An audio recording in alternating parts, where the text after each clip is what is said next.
everyone, good evening. So sa lahat ng mga nagtatanong kung ano nga ba ang pag-ibig merging. So sa lahat po ng hindi pa nakakaalam kung ano yung tinatawag natin na merging or consolidation sa pag-ibig fund.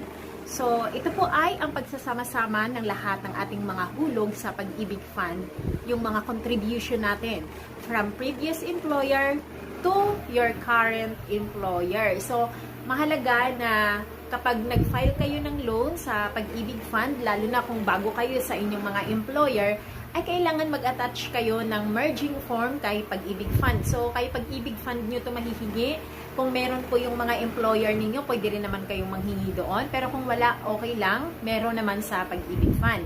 At walang kailangan na pipirmahan ang inyong mga employer kasi ang kailangan lang dito ay yung pirma ninyo at ilagay ninyo doon kung ano yung previous employer ninyo at saka yung current employer. Okay, so pagsama-sama ito lahat ng ating pag